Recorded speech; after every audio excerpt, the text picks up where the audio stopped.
नमस्कार दोस्तों, ज्ञानदायनी classes online. मैं रामप्रसाद वर्मा आज आप लोग के समक्ष रासायनिक अभिक्रिया एवं समीकरण भाग 2 लेकर उपस्थित हुआ हूं, जिसमें हमने अभी तक देखा रासायनिक अभिक्रिया क्या होती है, वह कितने प्रकार की होती है, और हमने ये देखा था कि संयोजन अभिक्रिया क्या है, उसको हमने विस्तार पूर्वक समझा था। अब आज के वीडियो लेक्चर में हम पढ़ेंगे जो दूसरी अभिक्रिया देखा था हमने, वह थी विस्थापन अभिक्रिया। क्या थी? विस्थापन अभिक्रिया, या हम कह सकते हैं हाँ विस्थापन अभिक्रिया।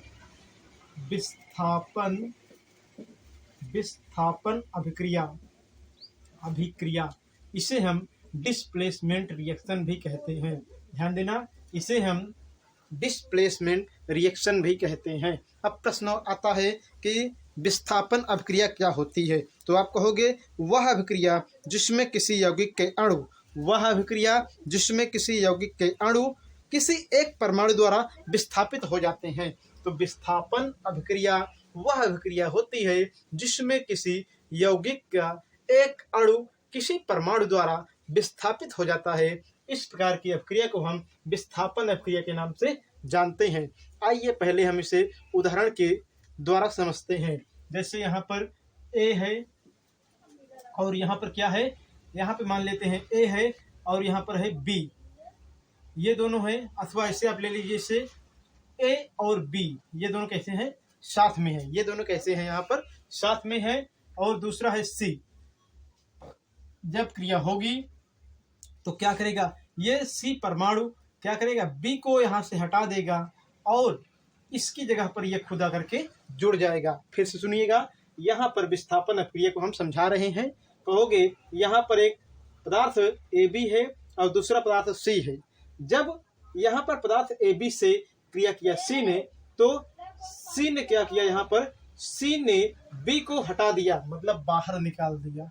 जब बी को बाहर निकाल दिया तो सी ने क्या किया कि इसकी जगह पर आ गया, सी ने बी की जगह पर आ गया, तो बन जाएगा आपका एसी। उत्पाद क्या बनेगा, एसी बनेगा। और बी क्या होगा, इसे साइड में चला जाएगा।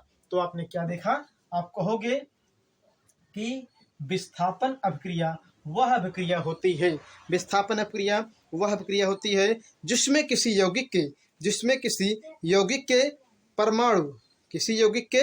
परमाणु जो होते हैं वो किसी एक परमाणु या समूह द्वारा विस्थापित हो जाता है।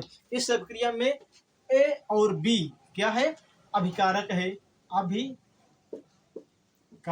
है, और सी भी क्या है, अभिकारक है। ये भी क्या है, अभिकारक है।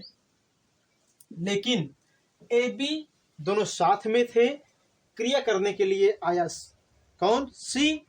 जब क्रिया किया तो बी को यहाँ से हटा दिया। जब बी को यहाँ से हटा दिया, सी आकर के यहाँ पे बैठ गया। लेकिन बी को हटाया तो बी बाहर चला गया। देखिए, जब सी आके बैठ गया तो बन गया ए और सी, तो ये बन गया और बी क्या हुआ, बाहर चला गया। इस प्रकार की अभिक्रिया को हम क्या कहते हैं, विस्थापन अभिक्रिया कहते हैं। हमने अभी इस रूप में समझा है मॉडल अभिक्रिया के रूप में, लेकिन अब हम इसको समझेंगे रियल उदाहरण के रूप में। देखिए यहाँ पे एक प्रश्न है, क्या होता है जब आयरन या फेरस, क्या होता है जब आयरन को, प्रश्न ये है क्या होता है जब आयरन को कॉपर सल्फेट से क्रिया कराते हैं। किससे कराएंगे, कॉपर सल्फेट से, कॉपर सल्फेट। तो प्रश्न यहाँ पर यह है कि क्या होता है जब आयरन को कॉपर सल्फेट के विलयन से क्रिया कराते हैं। तो यहाँ पे हम लिखेंगे आयरन ऐसे, उसके बाद लिखेंगे यहाँ पर कॉपर सल्फेट CuSO4।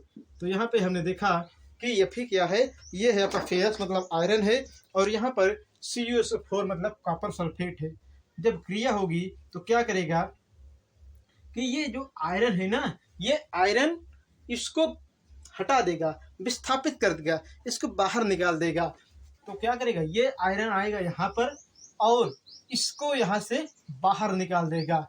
तो जब ये बाहर निकाल देगा तो बन जाएगा आपका FeSO4 बन जाएगा, और ये CuS से बाहर चला जाएगा।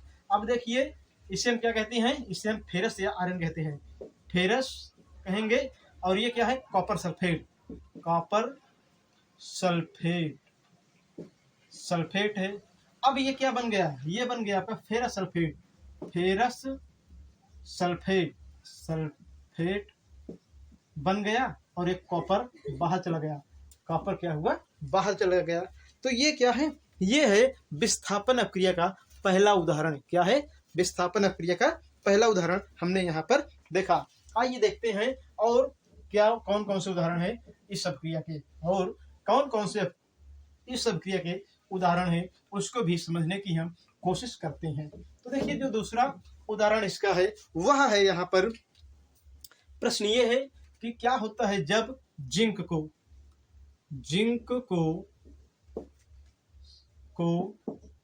सल्फ्यूरिक अम्ल से क्रिया कराते हैं, सल्फ्यूरिक अम्ल से क्रिया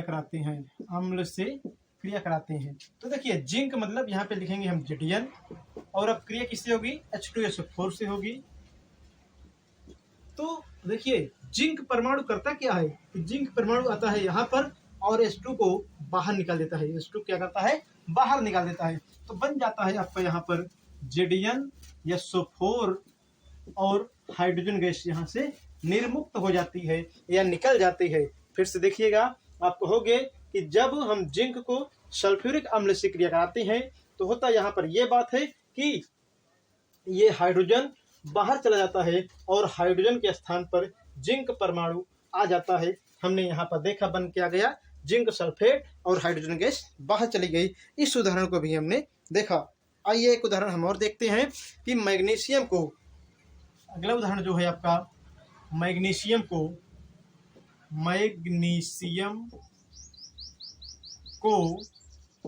क्लोरीन से क्रिया कराते हैं। मैग्नीशियम धातु को किससे, क्लोरीन से क्रिया कराते हैं। तो क्या होता है, तो देखिए, जो मैग्नीशियम है, मैग्नीशियम का मतलब है Mg। दोस्तों यहाँ पे होगा क्यूप्रिक क्लोराइड, ध्यान देना, क्यूप्रिक क्लोराइड, अथवा इसके स्थान पर हम ले सकते हैं कॉपर क्लोराइड। ध्यान देना, इसके स्थान पर हम ले सकते हैं कॉपर क्लोराइड,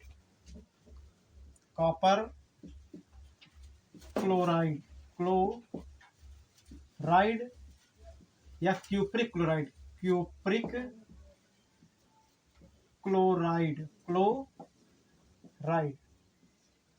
दोनों एक ही चीज है, चाहे जो बोलिएगा। तो ये मैग्नीशियम है, इसकी क्रिया हम कराएंगे कॉपर क्लोराइड या क्यूप्रिक क्लोराइड, तो होगा CuCl2। जब हमने क्रिया कराया तो मैग्नीशियम ने क्या किया, इसका स्थान ग्रहण किया और ये बाहर चले गए। तो बनेगा आपका MgCl2 और कॉपर बाहर चला जाएगा। कॉपर क्या होगा, बाहर चला जाएगा। हमने इस उदाहरण को भी समझा। इस प्रकार हमने देखा, क्या यहाँ पर देखा विस्थापन अपक्रिया को। तो विस्थापन अपक्रिया वह अपक्रिया होती है जिसमें क्या होता है, जिसमें किसी भी यौगिक के अणु किसी एक परमाणु द्वारा विस्थापित हो जाते हैं और उस स्थान पर कोई दूसरा अणु आ जाता है। जैसे यहाँ पर A और B ने मिला, A B दोनों मिले और पहले से मिले हुए थे। यहाँ पर अभी क्रियाकारी अणु C है, C आया और B को हटा दिया और यहाँ पर B बाहर भाग गया, AC बन गए। उसी प्रकार जिंक आए, हाइड्रोजन को हटा दिए और क्या हो गया, यहाँ पर हाइड्रोजन गैस के रूप में बाहर चला गया, बन गया जिंक सल्फेट। उसी प्रकार मैग्नीशियम आया, कॉपर को हटा दिया, बन गया मैग्नीशियम क्लोराइड। तो इस प्रकार के उदाहरण से हमने ये समझा। यहाँ पर दूसरे उदाहरण को जो था आपका विस्थापन अभिक्रिया। आइए अब हम बात करते हैं अगली अभिक्रिया, जो बहुत महत्वपूर्ण अभिक्रिया है, डबल डिस्प्लेसमेंट रिएक्शन, अर्थात द्विविस्थापन अभिक्रिया। अगली अभिक्रिया हम देखेंगे जो है आपका उभय विस्थापन अभिक्रिया,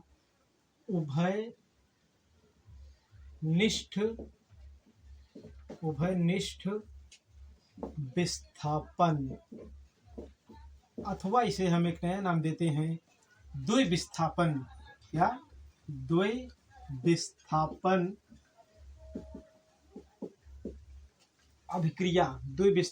अभिक्रिया। तो देखिए, उभयनिष्ठ या उभय अभिक्रिया क्या होती है, या उभयनिष्ठ विस्थापन अभिक्रिया क्या होती है। आइए हम इसको समझते हैं और इसमें हम विस्तार पूर्वक समझने की कोशिश करते हैं। तो आप कहोगे कि उभय प्रतिस्थापन अभिक्रिया जो होती है, इस अभिक्रिया में जो यौगिक के आयन होते हैं, इस अभिक्रिया में जो यौगिक के आयन होते हैं वे आपस में अदला बदली कर लेते हैं और इसके द्वारा नए यौगिक का निर्माण होता है। ध्यान से देखिएगा, ये जो उभयनिष्ठ विस्थापन अभिक्रिया है, पहला पॉइंट तो यहाँ पर ये आता है कि यह अभिक्रिया जलीय माध्यम में होती है, जलीय माध्यम में होती है। यह अभिक्रिया जलीय माध्यम में होती है, पहला पॉइंट ये हो गया। दूसरे में क्या होता है कि इस अभिक्रिया में जो यौगिक मिलते हैं वे अपने आयनों का आदान प्रदान कर लेते हैं। इस अभिक्रिया में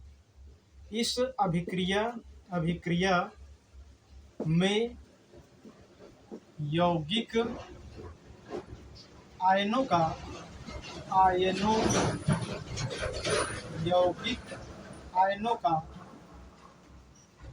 का अदला बदली कर लेते हैं, आदान प्रदान कर लेते हैं,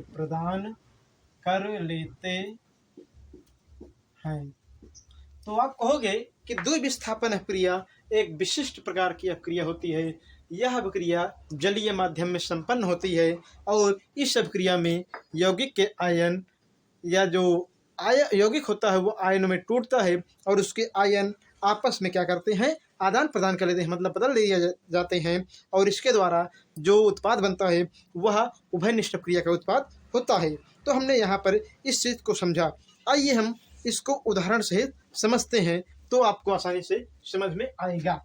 जैसे ए और बी, यहाँ पर क्या है, ए और बी ये लिखा गया है, अथवा आप ऐसे कर दीजिए कि यहाँ पर कर दीजिए ए और बी, यहाँ पर कर दीजिए सी और डी, मतलब दोनों साथ में रहे।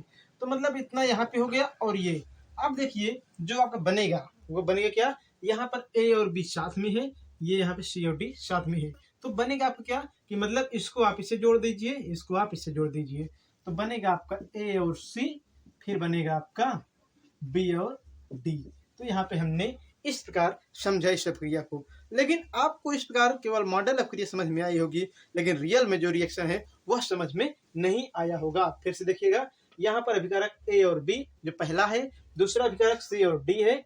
अभिक्रिया होने के बाद ए और सी आपस में मिल गए, उसी प्रकार बी और डी भी आपस में मिल गए। तो हमने यहाँ तक इस बात को समझ लिया। जब हमने यहाँ तक इस बात को समझ लिया तो आइए अब इसको हम उदाहरण के माध्यम से भी समझते हैं, आसानी से समझते हैं और पूर्ण रूप से इसको हम समझेंगे। तो इसमें पहला उदाहरण यहाँ पर लिया गया है BaCl2। इसकी क्रिया किससे हो रही है, सोडियम सल्फेट से हो रही है। प्रश्न ये आता है क्या होता है जब, देखिए दोस्तों प्रश्न कैसे आते हैं, प्रश्न यहीं से उठता है, क्या होता है जब बेरियम क्लोराइड, नाम क्या है इसका, बेरियम क्लोराइड, प्रश्न ये उठता है या होता है, क्या होता है जब बेरियम क्लोराइड की क्रिया सोडियम सल्फेट से होती है। यहाँ पे नाम लिख दे रहे हैं, सोडियम सल्फेट। प्रश्न ये आता है कि क्या होता है जब बेरियम क्लोराइड की क्रिया सोडियम सल्फेट से होती है। तो आपने क्या देखा था कि जो इसके आयन होते हैं वो आपस में अदला बदली कर लेते हैं। यह अभिक्रिया जलीय माध्यम में होती है, इसलिए ये दोनों ऐसे जोड़ा बना लेंगे, तो बनेगा कि आपका BaSO4 बनेगा और Na2Cl बनेगा। तो यहाँ पे ध्यान देना, BaSO4 बनेगा, साथ ही साथ 2NaCl बनेगा। तो कहोगे क्या इसे, बेरियम सल्फेट कहोगे, बेरियम सल्फेट ये बन गया। साथ ही साथ यहाँ पे सोडियम क्लोराइड बन गया, इस बात को भी हमने देखा। तो दोस्तों यहाँ पर हमने क्या देखा, द्विविस्थापन अभिक्रिया का पहला उदाहरण देखा जिसमें हमने लिया है बेरियम क्लोराइड अर्थात BaCl2 को लिया है, क्रिया करा दिया है Na2SO4 सोडियम सल्फेट से। तो क्रिया करने के बाद ये बना है बेरियम सल्फेट अर्थात BaSO4 और 2NaCl सोडियम क्लोराइड बना हुआ है। तो दोस्तों यहाँ पर हमने पहला उदाहरण लिया है, आइए देखते हैं इस क्रिया के और उदाहरण। अगला हमारा प्रश्न है, आइए उसको हम हल करते हैं। प्रश्न ये हमारा है, कॉपर सल्फेट के विलयन में, कॉपर सल्फेट के विलयन में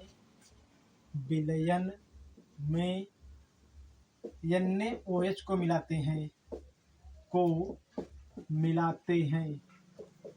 देखिए प्रश्न ये हमारा है, क्या होता है जब कॉपर सल्फेट के विलयन में सोडियम हाइड्रोक्साइड को मिलाते हैं। आइए देखते हैं दोस्तों। यहाँ पे हो जाएगा CuSO4 समीकरण हम लिखेंगे पहले, ये है कॉपर सल्फेट, फिर हम लिखेंगे यहाँ पे सोडियम हाइड्रोक्साइड, तो NaOH डायरेक्ट लिख लो। उसके बाद अब बन जाएगा यहाँ पे Cu, कितनी बार है आपका, एक बार है, इसलिए लिख दोगे यहाँ पे CuSO4 CuOH होल ट्वाइस बन जाएगा। उसके बाद बनेगा Na2SO4 बन जाएगा। तो आप कहोगे कि जब कॉपर सल्फेट को सोडियम हाइड्रोक्साइड से क्रिया कराते हैं तो कॉपर हाइड्रोक्साइड बनता है और सोडियम सल्फेट बनता है। हमने इस बात को यहाँ पर समझा।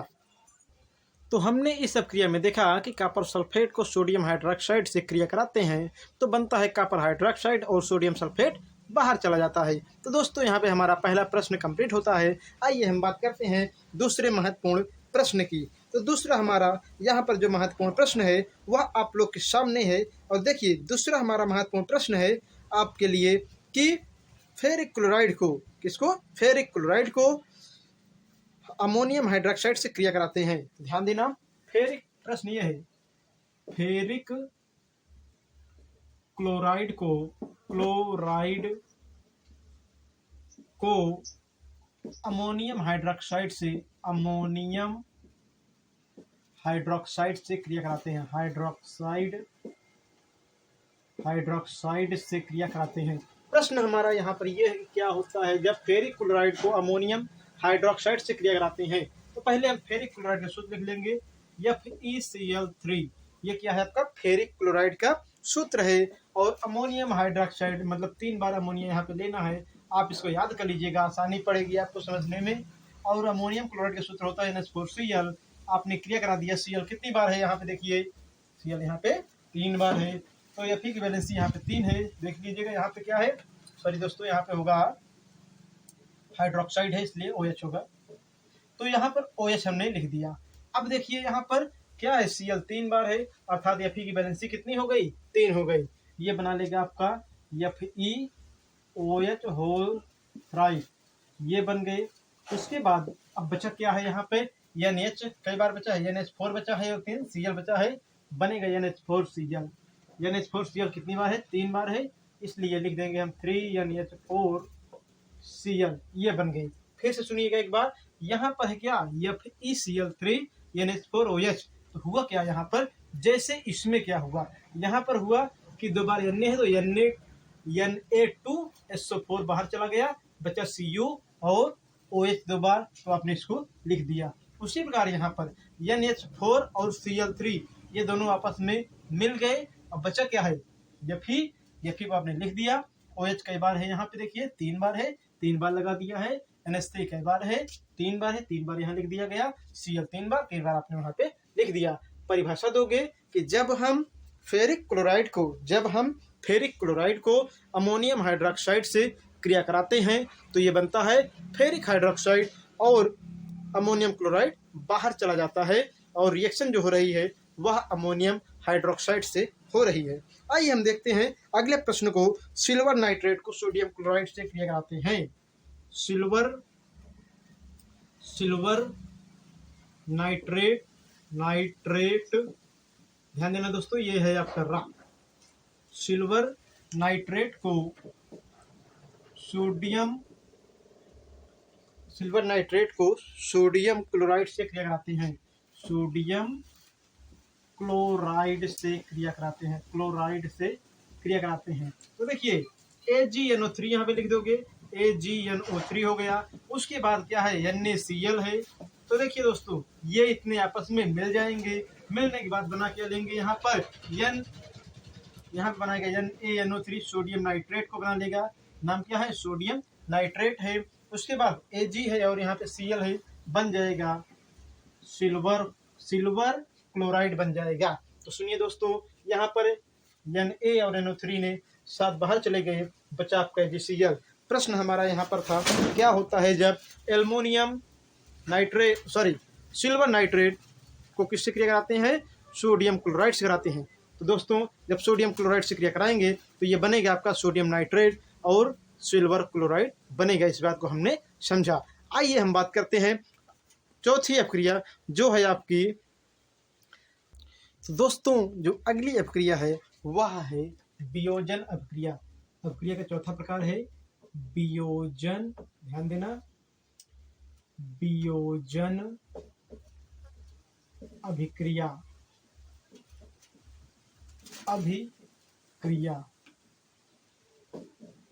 ये अब बात करते हैं हम वियोजन अपक्रिया की। तो पहले तो हमारे मन में जो प्रश्न उठता है वो होता है कि वियोजन अपक्रिया होती क्या है। तो आप कहोगे वियोजन अपक्रिया वह अपक्रिया है, वियोजन अपक्रिया वह अपक्रिया है जिसमें कोई यौगिक अपने अवयवी खंडों में टूट जाता है। फिर से सुनिएगा, वियोजन अभिक्रिया वह अभिक्रिया है जिसमें कोई यौगिक अपने अवयवी भागों में या खंडों में टूट जाता है। इस प्रकार की अभिक्रिया को हम वियोजन अभिक्रिया के नाम से जानते हैं। दोस्तों, आइए हम इसको समझते हैं। जैसे यहाँ पर देखिए, कोई यौगिक है जो इससे बना हुआ है, आपके निम्न तत्व जैसे ABC इससे बना हुआ है। कोई यौगिक है जो निम्न तत्व ABC से मिलकर के बना हुआ है। हमने इसको गर्म कर दिया तो ये A में टूट गया, B में टूट गया और C में टूट गया, मतलब वियोजित हो गया, बिखर गया। तो इसे ही हम क्या कहेंगे? वियोजन अपक्रिया का उदाहरण कहेंगे। तो वियोजन अपक्रिया वह अपक्रिया होती है जिसमें कोई यौगिक जितने अपने अवयवी भागों से मिलकर बना रहता है, गर्म करने पर या धारा का प्रवाह करने पर उतने अवयवी खंडों में टूट जाता है। इस प्रकार की अपक्रिया को हम क्या कहते हैं? वियोजन अपक्रिया। उदाहरण के लिए, एक यौगिक जो 3 तत्व ABC से मिलकर बना हुआ है, हमने गर्म किया तो A अलग हो गया, B अलग हो गया और C अलग हो गया। इस प्रकार इस अपक्रिया का यहाँ पर उदाहरण आपके सामने लिखा गया है।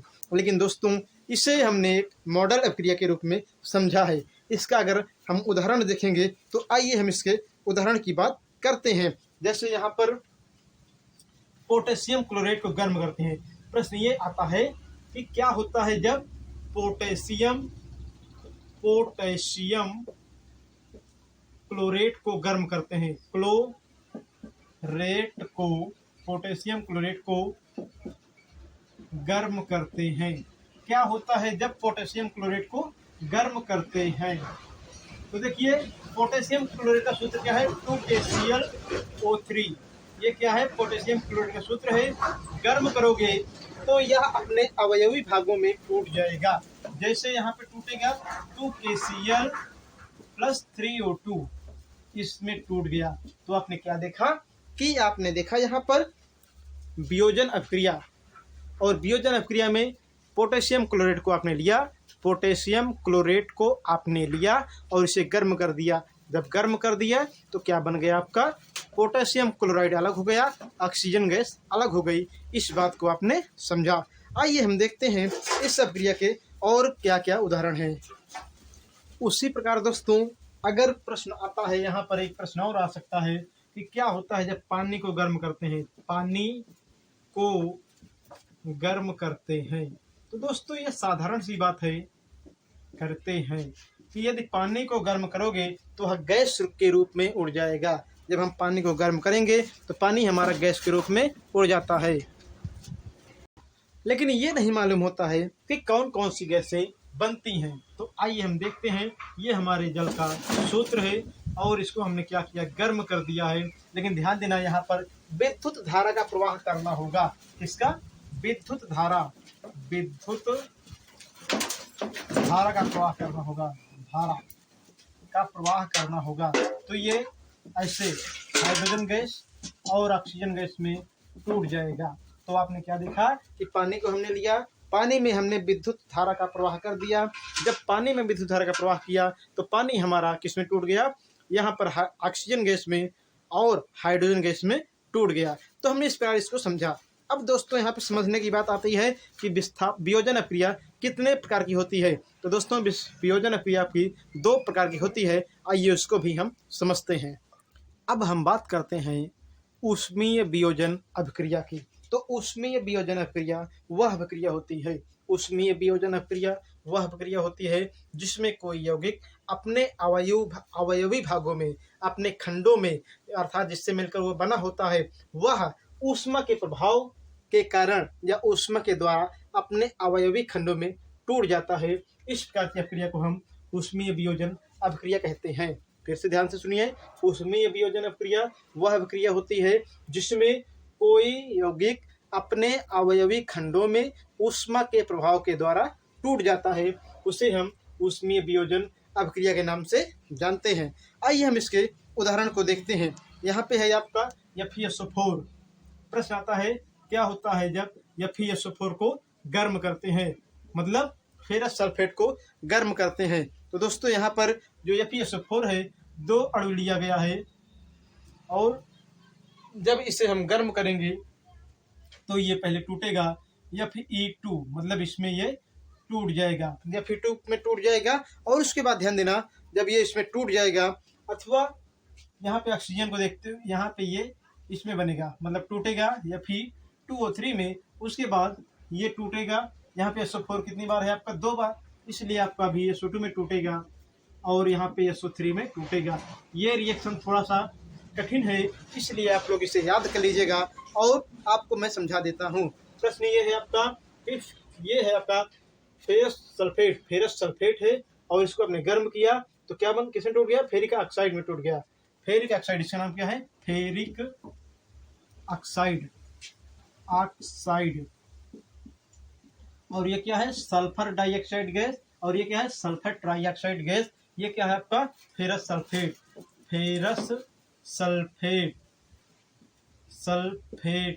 तो हमने इस बात को यहाँ पर समझा।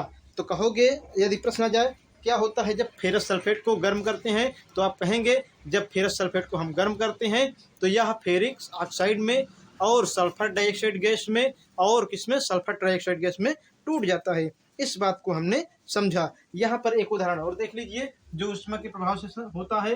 CaCO3 अर्थात कैल्शियम कार्बोनेट को हम गर्म करते हैं।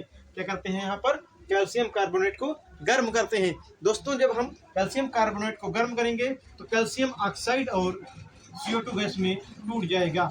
जब हमने दोस्तों क्या किया, कैल्शियम कार्बोनेट को गर्म किया तो कैल्शियम कार्बोनेट, कैल्शियम ऑक्साइड और CO2 गैस में टूट गया। तो दोस्तों हमने इसका भी मतलब उदाहरण इसके देख लिए। आइए हम बात करते हैं विद्युत वियोजन अभिक्रिया के उदाहरण। आप कहोगे कि विद्युत वियोजन अभिक्रिया क्या होती है या विद्युत वियोजन अभिक्रिया का मतलब क्या है, तो आप कहोगे कि यह अभिक्रिया प्रायः गलित अवस्था में संपन्न होती है। नोट पॉइंट है, ध्यान से सुनिएगा। यह अभिक्रिया प्रायः गलित अवस्था में संपन्न होती है और इस अभिक्रिया में विद्युत धारा का प्रवाह करते हैं। इस अभिक्रिया में विद्युत धारा का प्रवाह करते हैं, तब यह अपने अवयवी खंडों में टूट जाती है। मतलब जो यौगिक होता है वह अपने अवयवी खंडों में टूट जाता है। तो आप कहोगे विद्युत वियोजन अभिक्रिया वह अभिक्रिया होती है जो मतलब जब इसमें हम धारा का प्रवाह करते हैं तो इसके द्वारा जो यौगिक बने रहते हैं पहले से, वे अपने खंडों में टूट जाते हैं। इसे हम विद्युत वियोजन अभिक्रिया कहते हैं। आइए समझते हैं इसको। जैसे यहाँ पर है आपका 2NaCl,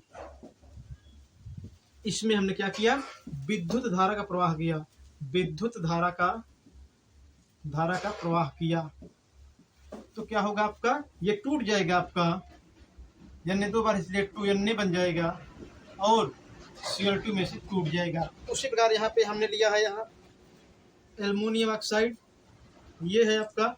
अब इसको हमने गर्म किया अगर, तो ये किसमें टूट जाएगा, 2 दूनी 4, यहाँ पे मतलब 4 होंगे, थोड़ा आपको याद करना पड़ेगा।